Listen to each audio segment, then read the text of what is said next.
대권 뉴스.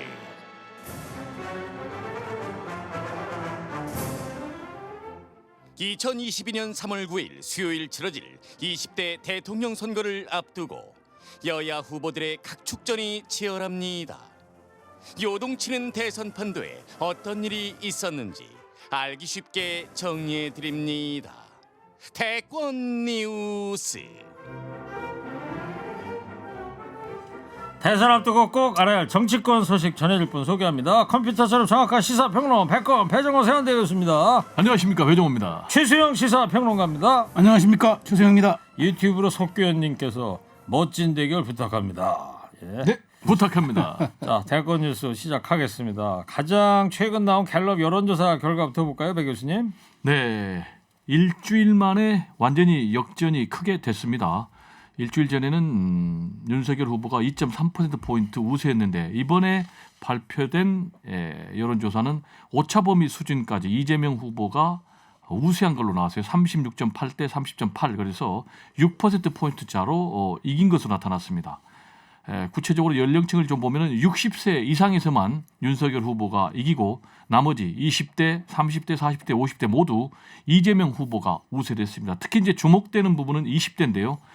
이 연령층은 윤석열 후보가 굉장히 강세를 보이는 지역인데 오히려 이재명 후보 25%, 윤석열 후보 9%로 절반에도 못 미치는 것으로 나타났습니다. 지역별로는 그동안 쭉 서울에서 윤석열 후보가 우세를 보여왔는데 이번에는 서울에서도 이재명 후보가 우세하게 나타나서 서울, 인천, 경기, 수도권에서 모두 역전이 됐습니다. 네. 그런데 정권 교체 여론은 여전히 52%로 높았고 정권 유지는 7% 돼가지고 15%포인트로 우세함에도 이렇게 큰 차로 윤석열 후보가 지는 것으로 나타나서 좀 의미가 있는 것 아닌가 생각이 됩니다. 네. 자, 이 여론조사는 지난 27일, 28일 성인 남녀 유권자 1,008명 대상으로 이루어졌고요. 조사는 100% 무선전화 인터뷰 방식으로 진행이 됐습니다. 응답률은 15.4%, 표본 오차는 95% 신뢰 수준에서 플러스 마이너스 3.1%포인트. 자세한 사항은 중앙선거 여론조사 심의위원회 홈페이지 참조하시면 됩니다. 여론조사 개요를 이렇게 진행자가 읽어주는 프로그램은 대권 뉴스밖에 없다는 점. 네. 친절한 최일구 앵커님 화이팅. 자, 오차범위 6.2%에 이제 근접하게 윤석열 후보가 이재명 후보에게 역전을 허용한 상황인데 원인을 한번 볼까요, 최수영 평론가님? 그러니까 두 가지죠. 가장 큰 거는 이제 어쨌든 그 김건희 씨 논란이 3주가 지속이 돼 가는 과정에서 사과를 했는데 지지층 이탈은 막았지만 중도층의 반향이 없었어요. 보니까 그렇다면 지금 말씀하신 대로 지금 60대를 제외하고 전 연령층에서 하락폭이 있었다는 거는 이 부분이 상당 부분 본인이 갖고 있던 공정과 정의에 좀 반한다는 그런 인식이 어떤 전달되면서 굉장히 좀 부정적인 영향을 끼친 것 같고요. 두 번째는 역시 당의 내용입니다. 저는 이게 왜 심각하냐면은 이게 벌써 두 번째잖아요. 울산 그 파국 이후에. 근데 이게 국민들 눈에는 피로감이에요. 그다음에 이게 오만인 프레임에 들어가는 거죠. 그러니까 다 이겼냐? 너희들이 그럼 지금 벌써 농공행상이야? 이런 것들이 굉장히 국민들이 피로감이 오는데 다만 지금 남은 것은 그나마 정권 교체론이 50%가 넘는다는 것인데 저는 사실 이것도 위험 신호인 게 이대로 가면 제가 구도가 흔들린 지금 말하자면 윤석열 후보가 이제까지 쌓아왔던 가장 큰 자기 브랜드와 자기 에너지가 정권 교체론이었는데 후보 자질론과 사실은 저렇게 당의 내용 이런 게 계속 연결되면은 그다음에 이것도 흔들릴 수 있다. 이런 마지노선이 흔들린다는 건데 어쨌든 연말이나 연초에 특단의 어떤 터닝 포인트를 잡지 않는 한 좀 윤석열 후보가 상당 부분 긴장해야 될 그런 국면이라고 생각이 됩니다. 네, 좀 분석에서 좀 부족한 부분이 있는 것 같아서 제가 보충을 하면 당 내부 문제는 저도 동의를 하고요. 빠진 부분이 안에 김건희 씨의 이력 경력 허위 의혹 문제가 굉장히 문제가 됐지 않습니까? 네. 그런데 이에 대한 사과 태도가 상당 부분 좀 미진한 것 아닌가. 이 부분이 영향을 좀 미친 것 같고요. 역시 이제 본인의 이딴 실언이 계속 다시 나타났어요. 특히 이제 전남 전북 이틀 동안에 무려 4건의 실언이 나왔고요.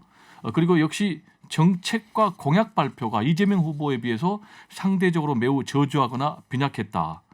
그러다 보니까 이재명 후보 측과 종합적으로 안정세를 보이고 있는 이재명 후보 캠프, 공약 나오고 있는 이재명 후보 캠프와 비교해서 대비 효과가 나오면서 이렇게 역전 현상이 나타난 것 아닌가 생각이 되고요. 갤럽 여론조사를 보면 굉장히 재미있는 대목이 뭘 기준으로 대통령 후보를 이번에 선택할 거냐 했더니 공약과 정책이 33%, 그리고 능력과 전문성이 30%, 반면에 소속 정당은 6%. 이런 이유 때문에 정권 교체 여론이 10%포인트 높음에도 불구하고 역전의 결과가 나온 것이 아닌가 이렇게 분석이 됩니다. 그래요. 아내 김건희 씨 사과가 지난 일요일 26일 날 있었고요. 이 여론조사는 그 다음 월요일 화요일 날 있었던 여론조사 결과인데, 자 그리고 이번 주에 1박 2일로 윤석열 후보가 대구 경북을 방문을 했습니다. 그런데 발언 강도가 아주 과격해졌다고 할까요? 자 일단 한 가지 육성을 한번 준비했습니다. 청취자 여러분 들어보세요. 제가 이런 사람하고 국민 여러분 보는 데서 뭐 토론을 해야 되겠습니까? 참, 어이가 없습니다. 정말 가짜습니다. 이 무식한 이 삼류 바보들을 데려다가 정치를 해서 나라 경제 망쳐놓고 외교 안보 뭐 전부 망쳐놓고. 네. 이재명 후보 향해서 토론 얘기 질문에 대해서 같지 않다 이런 표현을 했고요. 삼류 바보들 아니냐. 예. 자 갈수록 좀 과격해지는데 왜 이런다고 보세요? 그러니까 저는 이제 이게 사실 지지율과 연동이 돼 있는 거죠. 지금 사실 그동안 굳건하던 그 자리를 내주고 지금 본인이 역전당한 이런 상황에서 바로 이제 본인의 지지층의 기반이라고 할 수 있는 TK를 찾은 거 아닙니까? 여기에서 그렇죠. 이제 여기에서 저는 더 이상 이제 본인이 지지율이 빠지면 안 되기 때문에 지지층 결속을 시도하고 그다음에 단단한 지지층에다가 나를 다시 한번 좀 강하게 지지해달라고 호소한 것 같은데, 그렇다고 해서 결국은 저는 선거의 승리는 중도를 누가 먹느냐의 싸움인데, 이런 식의 좀 약간 거친 표현들, 그다음에 조금 국민 정서상 아주 뭐 품격 있는 언어라고 동의하기 어려운 이런 단어들과 이런 목소리들이 윤석열 후보의 입에서 나온다면은 저는 과연 이런 것들이 나중에 본선을 앞두고 정말 이제 60일 좀 남은 상황에서 과연 저게 득점 포인트가 될 것인가 상당히 의구심이 되고요. TK 지역을 가는 건 좋습니다. 박근혜 대통령도 뭐 사면 복권되고 하는 이런 와중이니까. 그런데 저는 이렇게 너무 강성 지지층에 호소하는 전략보다는 오히려 좀 포용성 있는 그런 후보, 대승적 후보의 면모를 보이는 쪽으로 조금 메시지 전략을 좀 짜는 게 맞았다고 보는데, 이런 강성 발언들은 지지층들에게는 사이다 효과가 있을지 모르지만 그러나 중도에게는 별로 감흥 없는 맹물 같은 걸로 다가올 수 있어요. 오히려 마이너스 효과가 있을 것 선대위나 같아요. 국민의힘 쪽에 최수영 평론가 아는 분들 많이 계실 거 아니에요. 네. 이런 분위기 다 전달은 합니까? 전달이 되는 건 같은데요. 예. 후보가 저는 이렇게 메시지 관리라는 게 그렇잖아요. 어떤 타겟을 놓고 해야 되는 건 맞는데, 그런데 지금 보면은 약간 후보가 요즘 보면은 약간 그 어떤 일종의 감정선을 이탈한 듯한 모습들이 보여지는 것 같아서, 이거는 좀 말하자면 아주 윤핵관들이 이런 걸 좀 잡아줘야죠. 네. 자, 저는 무엇보다도 우리 어린 아이들도 지금 이 뉴스를 보면서 품격 있는 언어 이런 말씀하셨길래 그런 생각도 들던데요. 대통령 후보 입에서 이런 얘기 나온다는 게 정말 품격하고는 좀 거리가 있다는 생각이 들고, 배 교수님은 어떻게 보세요? 이 윤석열 후보의 막말 본인에게 도움이 될까요? 완전 마이너스죠. 윤석열 후보가 좀 우리 방송을 좀 청취를 하면 선거 전략을 좀 제대로 수립할 수 있지 않을까. 오늘 보니까 단양 구인사 방문했다고 그러던데요. 그렇군요. 돌아오는 차 안에서 혹시 들을 수도 있겠죠. 네, 이동하는 때 좀 우리 방송을 듣는다 생각하고 한마디 해보세요. 네, 일단 윤석열 후보의 입장은 이해가 돼요. 왜냐하면 지지율은 계속 하락하죠. 그리고 아내의 의혹 문제는 뭐 정리가 안 되죠. 이준석 후보는 계속해서 지금 뭐 자신에 대해서 반기를 들고 있죠. 그러다 보니까 지지율 하락하니까 더구나 이제 박근혜 전 대통령까지 이제 출소가 되지 않습니까? 그리고 TK 중심으로 조원진 우리 공화당 후보는 뭐 돌아다니면서 탄핵 사죄라, 후보 교체라라는 이제 후보 교체론까지 나오고 있기 때문에, 야, 이렇게 되면은 내가 정말로 큰 위기에 봉착하겠다라는 위기감에 일단은 지금 집토끼부터 잡겠다라면서 매우 이런 강경한 발언을 내놓고 있는데, 과연 이런 발언을 내놓는다고 강경 보수에서 강성 보수에서 지지를 해줄 것인가 좀 의문이고요. 실제로 후보 교체와 관련해서 조사를 해보니까 보수 쪽에서 70%가 교체를 해야 된다라는 얘기까지 나오고 있거든요. 그러면 결국은 본선에서는 중도층을 잡아야 되는데 이렇게 무식한 삼류 바보들 뭐 가짜다 이렇게까지 얘기를 하면 결국 이제 중도 무당층에서는 등을 돌리기 때문에 본선 정략에서는 굉장히 마이너스니까 좀 뭔가 방향 전환이 좀 필요하겠다라는 생각이 듭니다. 알겠습니다. 자, 두 분의 토론을 지켜보는 밖에 스튜디오에 심사위원단 있습니다. 분석이 좀 장황하다는 분석이 잠깐 들어왔습니다. 간결하게 해주시면 고맙겠습니다. 자, 그리고 최희성 평론가님, 네. 안철수 후보의 약진이 눈에 띄고 있어요. 지금 10% 육박한다 이런 보도 나오잖아요. 네, 지금 보니까 지난주에 이제 TK, PK를 방문하지 않았습니까? 일주일간.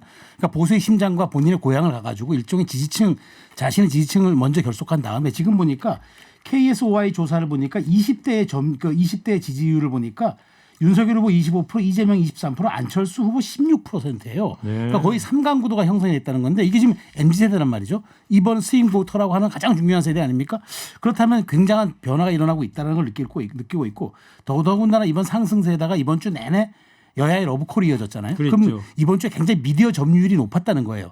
그렇다면 다음 주에 여론조사는 이 미디어 점유율이 반영되고 캐스팅 보트가 지금 MZ세대의 그 동력이 이어진다면 저는 두 자릿수 돌파도 훨씬 가능할 거라고 봐서 이제는 뭐 변수가 아니라 내년쯤엔 상수군으로 좀 진입하지 않을까 그런 생각이 듭니다. 3강으로 갈 수도 있지 않겠느냐. 그렇죠. 약간 미약하더라도 그런 구도는 형성될 수 있겠다는 생각이 듭니다. 자, 안철수 후보가 주가가 높아지고 있는데 배정희 교수님, 네. 송영길 대표가 말이죠. 오늘 이 안 대표한테 러브콜을 보내던데요.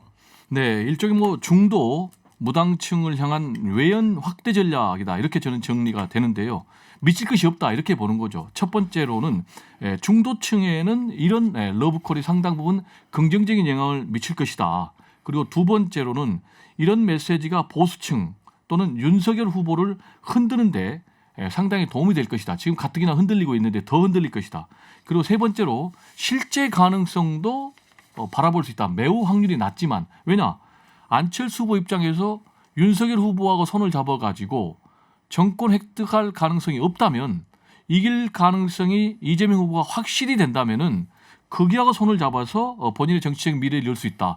이런 세 가지를 다 염두에 둔 그런 포석이 아닌가 생각이 됩니다. 최수영 평론가도 동의하시나요? 저는 지금 그 지점에 조금 동의하기 어려운 게 지금 송영길 대표의 이 노림수는 야권 분열용 노림수는 맞습니다. 그런데 사실 안철수 대표가 뭐라 했습니까? 송영길 대표 하니까 그럼 우리 손잡고 같이 정권 교체합시다라고 하면서 헛돈 꾸지 말라 했는데 오히려 이런 메시지들이 이제 이런 건 있겠죠. 민주당이 좀 중도화된다는 그런 좀 선명한 점들은 보일 수 있겠으나 제가 보기에 안철수 대표가 정권 교체에 방점이 찍혀져 있기 때문에 이런 이야기들이 그렇게 소구력을 가지기는 어려울 것이다. 저는 분석합니다. 알겠습니다.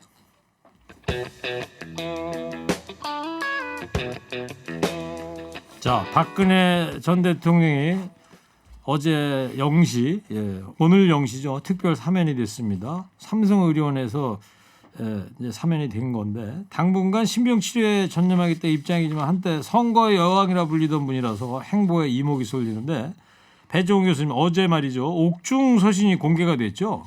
네, 그렇습니다. 한마디로 얘기하면 탄핵과 국정농단은 억울하다. 그래서 시간이 걸리면은 오래 가면은 결국 진실이 밝혀질 것이다. 라면서 이제 자신의 억울함을 호소했고요. 그러면서 언론과 사법부에 대한 불신도 나타냈습니다.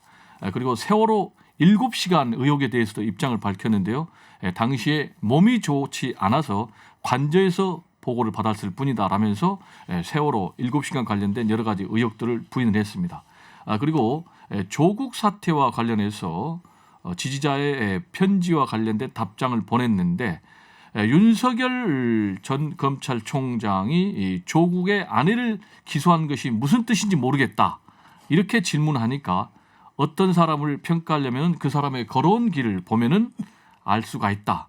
그리고 잠시 속여도 모든 사람을 영원히 속이지는 못할 것이다. 라고 얘기를 해가지고 조국 전 법무장관 그리고 윤석열 후보 두 사람을 모두 겨냥한 그런 메시지가 아닌가라는 해석을 남겼습니다. 이제 신간도 나왔다고 그러지 않습니까?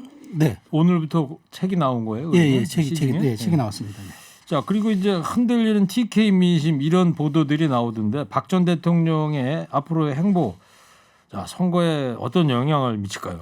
사실 선거에 영향을 미칠 개연성은 있으나 제가 보기에 뭐 조금 전에 그 앵커께서 말씀하신 것처럼 선거의 여왕이라 불리던 분 아닙니까? 정무 감각이 있어요. 지난 2020년 총선 때 뭐라 했습니까? 야권이 그러니까 단일 대우를 형성해 달라고 그런 취지로 얘기하지 않았습니까?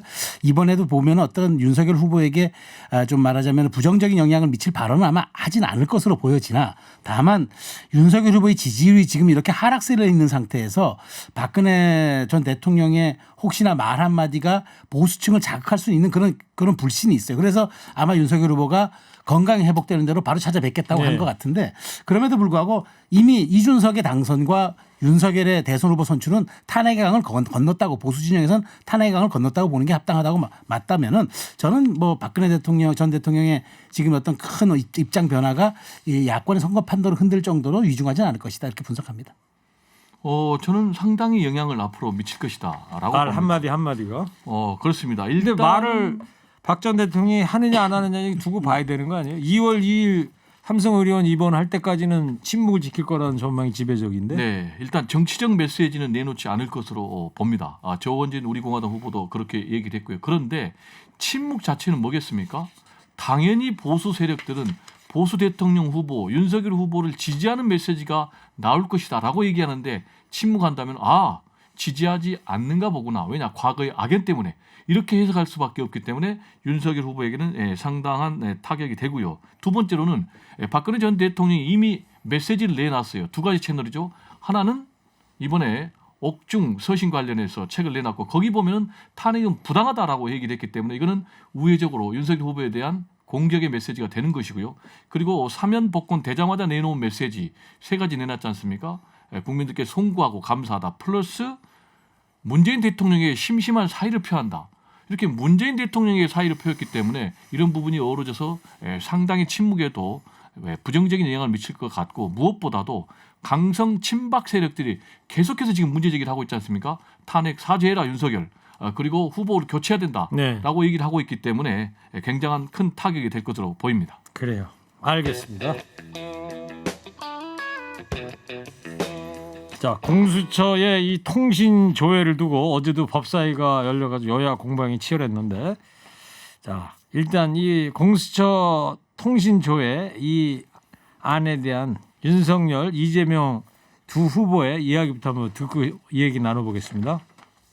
저도 제 처 친구들 심지어 제 누이 동생까지 통신 사찰했습니다. 이거 미친 사람들 아닙니까? 이거 놔둬야 되겠습니까? 지금도 통계를 보면 어디 언론에서 보도했던데 윤석열 총장 계실 때 검찰에서 60만 건 했다든가 170만 건 했다든가 그렇게 나오더라고요. 그리고 아마 통신자료 조회는 아마 수사에 있어서 매우 중요한 기초 자료라서 공수처도 한 것으로 보이는데 글쎄 그거를 법령에 의한 행위를 사찰이라고 할 수는 없을 것 같고요. 윤석열 검찰도 네. 그러니까 윤석열 후보는 사찰한 거다 공수처가 이거 미친 사람들이다 이런 거고 이재명 후보는 이건 사찰 아니다 이런 거예요. 자, 박 교수님. 네. 어떻게 보세요 이 논란에 대해서? 이 논란은 근본적으로 여야 정치권이 뭔가 법적 제도적인 개선책을 마련해야 될 문제는 틀림없는데 과연 윤석열 후보가 주장한 것처럼 불법적인 정치 사찰인가 선거 개입인가라는 것과 관련해서는 저는 상당히 좀 다르게 생각합니다. 왜냐하면 만약에 이 부분이 불법적인 정치 사찰이라고 한다면은 똑같은 통신 조회가 윤석열 전 검찰총장 시절에 무려 282만 건이나 있었거든요. 이번에 이제 공수처는 135건 했거든요. 네. 그러면은 본인이 한 것은 정치 사찰이 아니고 공수처가 한 것은 정치 사찰이라면 똑같은 행위에 대한 이중잣대를 적용하는 것이기 때문에 내로남불이라고 생각이 되고요. 2017년에는 국회에서 실제로 윤석열 중앙지검장 시절인가요? 그때는 불법 아니다 이런 그렇습니다. 얘기를 했었어요. 그때는 이게 불법이 아니고 정당한 수사 과정이라고 얘기를 했기 때문에 그러면 상황 따라서 입장 따라서 본인의 주장이 바뀌는 것 아니냐 이제 그런 문제가 나오는데 최수영 평론가는 어떻게 보세요? 그러니까 이거는 사실은 공수처가 어쨌든 지금 상당 부분 수사의 공정성 혹은 그 사찰에 대해서 저는 해명하기가 좀 납득하기 어려운 점들이 많은데 일단 뭐 사찰 의혹의 핵심이냐 그러니까 사찰 의혹이 아니야 이건데 수사의 필요성이나 상당 부분 없는데 무차별적으로 민간인, 학자, 기자 이런 데 조회했다는 거는 그 공수처의 설명이 납득이 안 되는 부분이 있어요. 그렇기 때문에 이 부분에 대해서는 공수처가 엇갈리는 해명만 낼 것이 아니라 여기에 대해서는 지금 미국의 일본의 아사히 신문도 우리의 기자 사찰했느냐고 이렇게까지 얘기하는 마당이니까 좀 더 명쾌한 그 입장을 낼 필요가 있다는 생각이 두 분의 입장 들었습니다. 자, 마지막으로요. 국민의힘 선대위 내용이 여전한데 우선 이준석 대표가 어제 TBS 신장식의 신장개업에 출연해서 한 발언부터 듣겠습니다. 저는 메모드가 우선은 문제다. 메모드가 문제다. 우선 메모드 잡아야 된다 이거. 아, 메모드를 잡아야 된다. 이거 먹기만 많이 먹고 이거 지금 제대로 하는 일이 없습니다. 그러니까 좀 해체하라는 거죠. 그러니까 해체하고 제로 베이스에서 다시. 메모는 틀렸고 이거 타고 다니면 큰일 나고요. 이제 제 생각에 뭐 말을 새로 꼽아 오든지 아니면 네네. 뭐 개썰매 끌고 오든지 다른 걸 타고 다녀야 됩니다. 네, 메모드 이거 덩치만 크고 밥만 먹고 있는 메모드를 해체하고 말처럼 날렵한 선대위를 꾸며야 된다. 뭐 이런 취지 같은데 이준석 대표 발언은 어떻게 정리를 해볼까요? 한마디로 정리하면은 자신의 선대위 사태의 정당성을 계속해서 얘기를 하는 거죠. 윤석열 후보 이대로 가면 진다. 따라서 어떻게 해야 되느냐. 당장 메모드 선대위를 좀 슬림형으로 개편하고 윤핵관들 이른바 윤석열 후보의 측근들을 인적 쇄신해라. 그리고 선거 전략도 반문재인 연합으로만 가서는 지니까 2030 잡고 수도권 잡고 중도 잡는 그런 전략으로 바꿔야 된다라는 얘기를 하고 있는 그런 상황으로 보입니다. 윤석열 후보 입장은 뭐예요? 그러니까 선대위 개편은 없다. 선대위 개편은 없고 이준석 대표가 그런 말은 안 했지만 뉘앙스는 이준석 대표가 알아서 들어와서 당대표로서 역할을 하고 선거 승리에서 당신의 기여도를 보여줘야 될 거 아니냐라는 게 아마 속내 같습니다. 네. 자, 오늘 오전에 김종인 위원장하고 이준석 대표하고 이제 오찬을 하지 않았어요? 예. 어떤 이야기들이 일단 나왔습니까? 1시간 반 오찬을 했는데요. 제가 보기에 빈손으로 헤어졌습니다. 빈손. 김종인 위원장 얘기는 이제 선대위 돌아오는 건 큰 의미가 없다. 당대표로서 역할을 하리라고 저는 생각한다. 이렇게 짤막하게 얘기했고요. 이준석 대표는 그랬어요. 자신은 이제 복귀 전제 조건도 아니고 복귀할 생각도 없다. 그리고 요구하지도 않을 거다. 후보 만나자고 요구하지도 않을 거다. 그렇다면 이제 당분간은 당 대표로서만 외곽을 돌겠다는 얘기인데 이게 그러면 국민들 눈에는 계속 내용이잖아요. 상당한 부담을 짊어지게 됐습니다. 그러니까 이준석 대표가 선대위 복귀 안 한다 이 얘기만 나온 거고 이 맘모스 선대위를 어떻게 하겠다 그런 이야기는 전혀 안 언론에 나왔어요. 공개된 건 없나 보죠? 없습니다. 배 교수님 어떻게 전망하세요? 지금 제가 볼 때는 이제 뭐 돌아올 수 없는 강을 걷는 것으로 보입니다. 세 가지 요구를 했어요. 하나는 윤석열 후보가 손을 내밀면 내가 복귀하겠다. 복귀의 명분으로. 그런데 그럴 일 없다라고 윤석열 후보가 완전히 잘랐거든요. 그렇죠. 두 번째로 선대 개편해라라고 요구를 했는데 김종인 총괄 선대위원장도 선대 개편 없다라고 이것도 거절을 했어요.